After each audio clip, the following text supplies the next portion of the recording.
E aí, pessoal, o que vocês acham do hospital que não trata de doenças, trata de prevenir e cuidar da saúde das pessoas? Hoje eu estou aqui com o Lucas Werthen, que vai contar como é que ele criou um super projeto através da empresa dele, a Cactus, para tratar disso em Nova York, através de um hospital super reconhecido na área. Fala, Lucas, como é que você está aí, cara? Tudo ótimo, Parodi. Obrigado aí pelo convite. Super animado aí de compartilhar esse estudo de caso aí sobre o futuro da medicina. Vem cá, só para falar para o pessoal o que você faz hoje e como é que você foi parar nesse projeto incrível aí. Parodi, hoje eu sou um dos 3 sócios de uma empresa chamada Cactus. A Cactus, fundamentalmente, é uma empresa que tem 3 segmentos, cada uma representa os sócios da empresa. Eu lido a parte de tecnologia e produção, o Marcelo Pontes lidera a parte de arquitetura, e o Noah, nosso outro sócio, lidera a parte de estratégia e inovação. E a gente se propõe a justamente, na verdade, ser uma empresa que está à frente desse mundo e dessa convergência entre o físico e o digital. Então, queremos ter muito controle sobre as histórias que são contadas, e por isso o Noah, desde o início, leva a estratégia aí à frente, todos os projetos com todos os nossos clientes, e ela sempre acaba numa fase de execução através de projetos digitais e arquitetura, e vou explicar como isso acontece um pouco melhor nesse estudo de caso do Mount Sinai. E aí, Lucas, você mora, né, ou morava muito tempo em Nova York, a empresa é baseada lá, é isso? A empresa é baseada em Nova York, eu ainda, não sei se eu ainda moro ou não moro, estamos presente, né?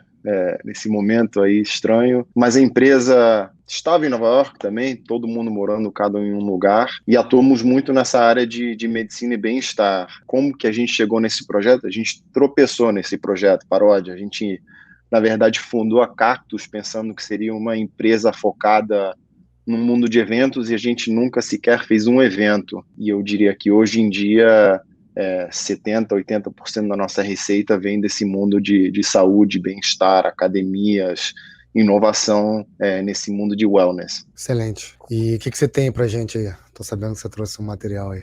Parodi, vou te contar esse estudo de caso, e a apresentação está aqui em inglês, mas eu vou passando por ela em português. E eu queria começar com uma pergunta, que imagina um lugar onde você pudesse ir para melhorar suas habilidades, sua vitalidade, sua longevidade, sua felicidade e outras habilidades, sejam elas físicas ou cognitivas. E eu tenho certeza que no mundo atual, você imaginaria um lugar como esse, Perfeito. ou um lugar como esse, ou até você pensaria no Tony Stark, nas habilidades dele futurísticas. Mas o mais contraditório é que eu, moro em Nova York.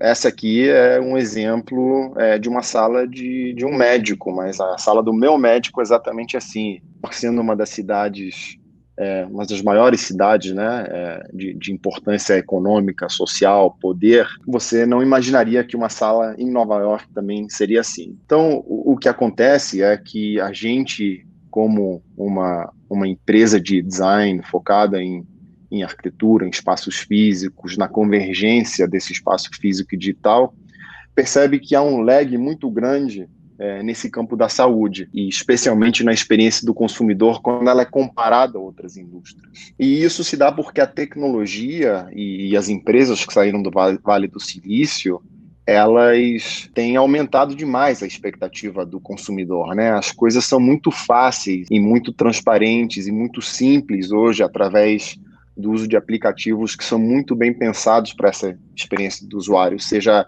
através do pedido de um Uber, ou de assistir um filme no Netflix, ou pagar o seu cartão de crédito ali com o celular, ou sua experiência de exercício na Peloton, ou pedir comida pelo Seamless, ou pelo Uber Eats, ou seja lá o que for. E o bom UX e o bom design tem revolucionado essas indústrias, né? Especialmente essas empresas. Se você pensa em exemplos como a Tesla, ou uma empresa de colchão que se tornou uma empresa digital e com grandes espaços físicos de vendas do varejo, ou a própria Apple, ou uma empresa que passou a vender óculos escuros e de e de grau, mas se tornou também uma empresa de tecnologia. E aí a gente chega nesses números, né, que os pacientes e as pessoas estão extremamente dissatisfeitas com a saúde e com sua experiência na saúde. Tem esse relato aqui da WD Partners, que 81% dos consumidores indicam que estão totalmente insatisfeitos com suas experiências no mundo da saúde. Não só isso, mas as pessoas e os pacientes pedem por melhores experiências e melhor design, no fim das contas, né? 86% delas estariam dispostas a pagar mais por um serviço onde eles pudessem ter uma melhor experiência de consumidor e usuário. E por que isso está acontecendo? Isso acontece por inúmeros fatores, né? Mas isso tem a ver com o fato de que a data ela ainda está muito presa em sistemas antiquados e muitas vezes até fora de sistemas eletrônicos, ou seja, no próprio papel. Lucas, só para fazer a tradução simultânea. Data, dados, né? Para a galera, dados. Dados, desculpa.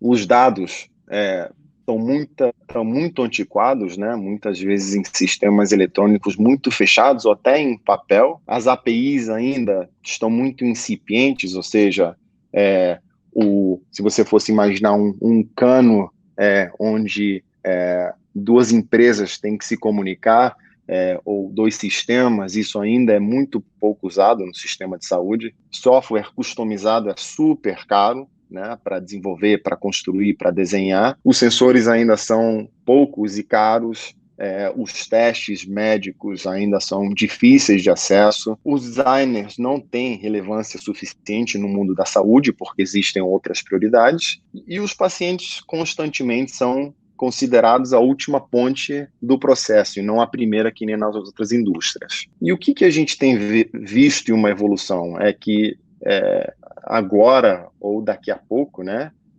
os dados vão ser profundamente acessíveis através de inúmeras iniciativas, como estão ocorrendo em outras indústrias. As APIs vão estar disponíveis, software customizado vai ser mais acessível, mais barato, você tem uma grande proliferação de tecnologia e sensores, os testes médicos também há uma proliferação incrível, especialmente no campo para o consumidor, especialmente nessa época pós-pandemia. O design está passando a ter um papel crucial no mundo da saúde, justamente para que sistemas de saúde possam ganhar mais dinheiro e atrair mais consumidores, e pacientes estão se tornando o stakeholder, ou seja, o ator mais relevante nisso. Então, o que aqui na Cactus a gente quer fazer é, na verdade, construir sistemas de saúde, de wellness e produtos em que as pessoas realmente queiram fazer parte, ou seja, que não tem que ser aquela dor de cabeça você sair de casa para ir no médico, para ir numa consulta, para ir no dentista, e possa ser alguma coisa que você até tem vontade de fazer. E como é que a gente faz isso, no fim das contas? criando experiências interessantes, empoderadoras, pessoais e, mais do que tudo, divertidas. Então, Parodi, vou falar aqui sobre o Lab 100, que quer dizer Lab 100. O Lab 100 foi um projeto desenvolvido para um hospital, um sistema de saúde em Nova York chamado Mount Sinai. Ele tem inúmeros hospitais por Nova York e pelos Estados Unidos. E o principal objetivo aqui do Lab 100 era criar uma clínica de medicina preventiva.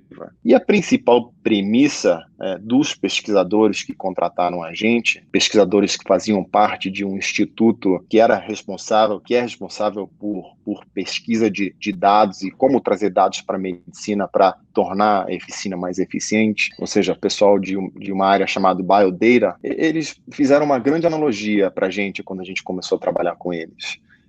Eles falaram assim, a indústria automobilística, se você analisa ela nos anos 50, e a evolução dela para o que o carro é e o que o carro está se tornando, especialmente com a entrada de carros autônomos, elétricos, etc., você vê uma proliferação de sensores e de tecnologia que fazem com que o carro consiga antecipar e te dar um sinal de qualquer coisa que vai acontecer com ele, seja pela temperatura da água, pelo airbag que não está funcionando, pelo pneu que está baixo, pelo sensor de gasolina, e os números sensores aqui que existem nos carros. Mas quando você traduz isso para a medicina, você para pensar no fato de que a gente pode estar andando ali, né, dando uma andadinha ali na praia de manhã, e se você tem algum mal súbito, não sei, você pode cair, ter um ataque do coração, morrer. Não é uma coisa normal, mas pode acontecer porque ainda existem poucas maneiras de prevenção, de te dar sinais muito claros que coisas estão para acontecer com o seu corpo.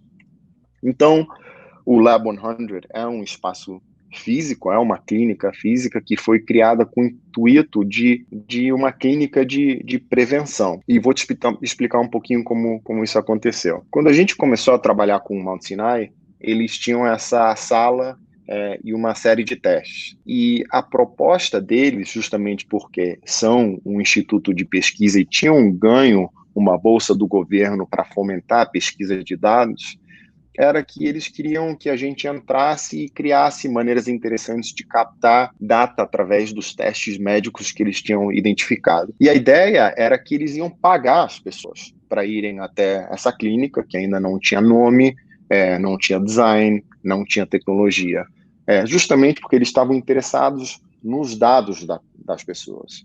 Então, de acordo com o modelo deles, se eu passasse por essa clínica, eu ia ganhar $300, eu ia fornecer os meus dados, e esses dados, ao longo do tempo, iam ser ingeridos por um algoritmo de inteligência artificial que poderia identificar paralelos entre pacientes, ou seja, se 100 pessoas que nem o Lucas passam por lá, de 35 anos, branco, com mestrado, XYZ, e eu tive um desempenho de equilíbrio ruim e de atividade cognitiva média, e aos 56 anos eu passo a ter Parkinson, eles poderiam identificar que várias pessoas tiveram esse mesmo trajeto e, portanto, conseguir identificar por que essas coisas estão acontecendo. Essa era a premissa central.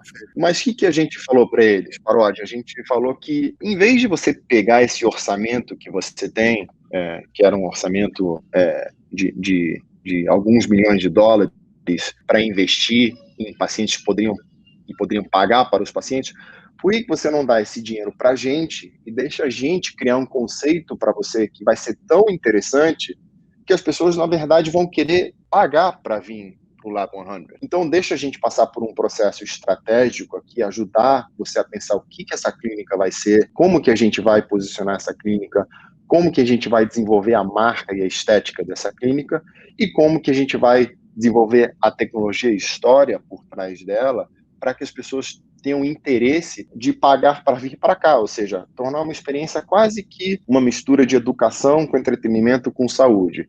Então, Parodi, em vez de você, de repente, ir ao cinema, você vai querer pagar para vir para essa clínica para ter um conhecimento maior sobre você, quase que um museu sobre a sua saúde. Faz sentido?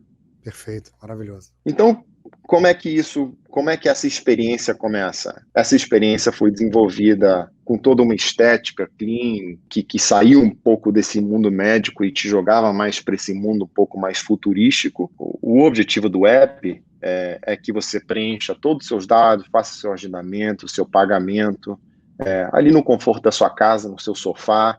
Ou seja, em vez de produzir toda aquela papelada e ter que preencher todos aqueles papéis que você preenche quando você chega no médico, você faz tudo no aplicativo, tudo fica armazenado. E quando você chega na clínica, a primeira coisa que você faz é sentar com o seu médico e vocês vão bater um papo de 15 minutos e aqueles dados vão ser ingeridos pelo nosso sistema e visualizados para que o médico tenha um perfeito entendimento da sua saúde atual. Então, legal. Vai ter tudo sobre sua atividade física, sobre seu sono, sobre sua saúde mental, sua nutrição, seus sinais vitais.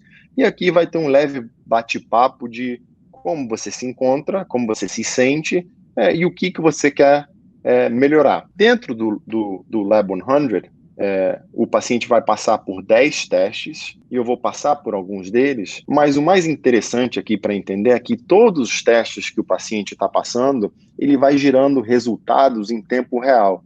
Ou seja, não só uma clínica super bem desenhada e bonita, mas ela é muito avançada tecnologicamente. Funcional mesmo, né, Lucas?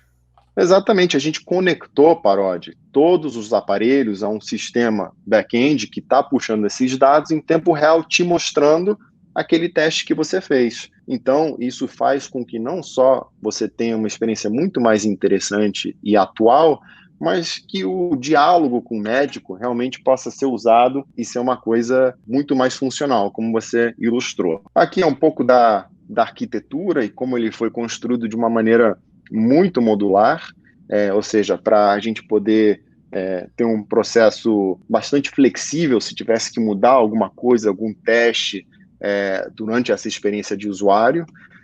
E aqui a gente entra um pouco nos testes. Então, todos os testes, não fomos nós que inventamos os testes, todos os testes são testes que são gerenciados pela NIH, o National Institute of Health nos Estados Unidos. Então, são exames que eles chamam de gold standard.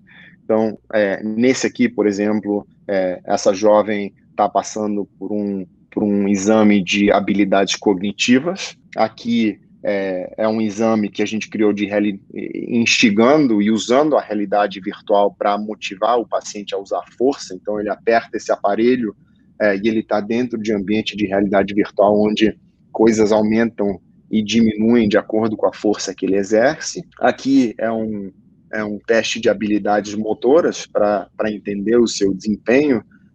Esse era um teste bastante antiquado, e aqui, na verdade, a gente criou uma coisa bastante interessante, onde a pessoa tira e coloca essas pecinhas brancas, mas a gente está filmando ela de cima, e quando ela termina, o resultado dela, da velocidade com que ela fez aquele teste, é comparado com o melhor desempenho que já passou pela clínica, ou seja, quase que uma gamificação dos exames. Essa é uma das partes mais interessantes, Parodi, porque é aqui que a gente realmente entra na educação que eu estava falando. Muitos de nós passamos por médicos e por exames e nem sequer sabemos por que aquilo está acontecendo.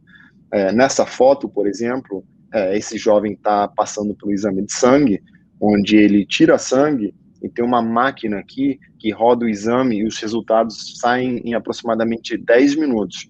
Uau. Mas enquanto ele está esperando, ele está assistindo um vídeo sobre sangue e por que o sangue é importante e por que faz sentido tirar sangue e o que sangue representa. Então tem uma parte educacional e de saúde super importante. Dá uma contextualizada para o cara, né? Exatamente. E o cara sai de lá de novo, quase como se tivesse passado por um museu sobre a saúde dele, entendendo mais sobre o que aquelas coisas significam e o que ele pode fazer para melhorar a saúde dele. Incrível. Esse é um exemplo de como a gente visualiza a informação.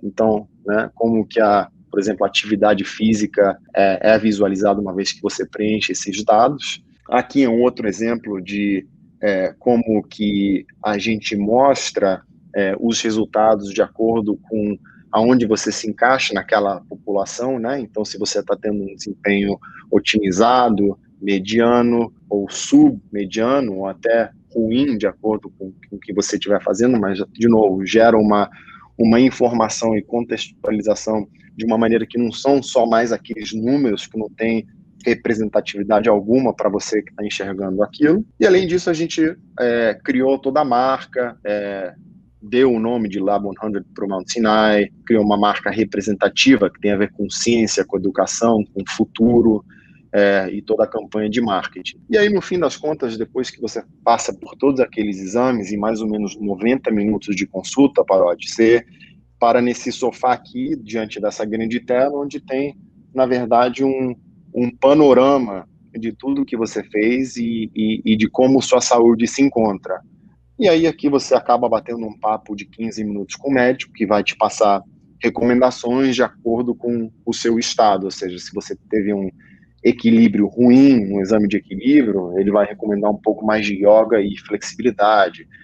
Se você teve um desempenho de força ruim, ele vai recomendar outras coisas. Se você teve um desempenho pobre na parte de gordura visceral, ele também vai conversar com você sobre essas coisas. Então, de novo, essa é uma parte muito impactante que você consegue enxergar um todo de como você se encontra e o que você pode fazer para, no fim das contas, não cair naquilo que a gente chama doença, né? Em inglês dis-ease, né? Ou seja, então como que você continua in ease? Então esse era o objetivo do projeto e espero que tenha sido claro e tenha feito sentido. Porra, maravilhoso, incrível, parabéns, cara, acho que eu te dei parabéns, mas dou de novo. É incrível mesmo, acho que essa questão da saúde tem algumas barreiras aí convencionais, né, que assustam as pessoas, acho que essa questão, né, de desmembrar isso, fazer essa coisa mais normal, vamos dizer assim, é interessante, né, possivelmente vários fantasmas, assim, das pessoas podem ficar pelo caminho. O Lucas, aí deixa eu entender uma coisinha assim. Eu imagino, e aí vocês, quer dizer, vocês estavam sendo credenciados a esse tipo de projeto, né? Antes vocês já tinham projetos super interessantes, como, né, aquele da Beyoncé na ONU, teve coisas grandes para a Nike, né? Vocês foram construindo isso. De alguma maneira, hoje vocês estão focados mais nessa questão de health techs. E como é que o Brasil pode entrar nesse mapa do que vocês estão fazendo, cara? Parodi, na verdade, como eu estava te falando, a gente tropeçou nesse projeto, mas ao mesmo tempo todo o nosso expertise de design, experiência de usuário e como criar coisas incríveis para que as pessoas se sintam motivadas, instigadas, à vontade, é o que deu fruto e o resultado desse projeto, né? Ou seja, algumas lideranças do mundo da saúde já estão percebendo que saúde também precisa ser cool, não adianta só a Nike ser cool. Então, como que você traz esses elementos de design de experiência de usuário, de UX, de UI, ou seja, elementos contemporâneos da nossa linguagem, que já faz parte do nosso dia a dia, para esse mundo de saúde. Então, a gente continua nos dois mundos, porque eles são importantes, a gente acredita que eles se complementam. Se a gente só cair para a saúde, a gente vai ficar viciado nesse mundo. Então a gente gosta desse equilíbrio que pode ser enxergado como uma dualidade, mas na verdade motiva a gente a criar coisas inusitadas, inovadoras. E acho que a segunda parte da pergunta é uma parte que tem a ver com liderança. Eu acho que vai chegar uma hora que as lideranças de grandes sistemas de saúde do Brasil vão perceber que não adianta focar no bottom line, que as pessoas vão ficar insatisfeitas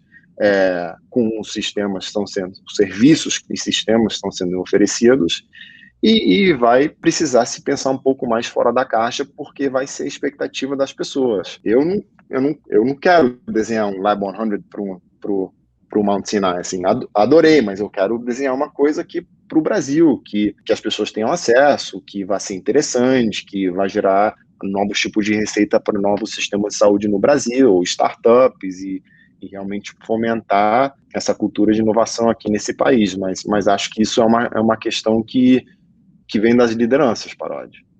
Sem dúvida, independe, né, de vocês. Beleza, cara. Lucas, brigadão, cara, de novo, espetacular. Se quiser deixar aí um recado pessoal, fica à vontade, tá? Valeu, cara, adorei estar aqui no seu programa de novo. Muito obrigado pelo convite e tenho certeza que em breve voltarei aqui para contar uma outra inovação. Vai ser muito bem-vindo, cara. Obrigado de novo, um abração, tá? Valeu.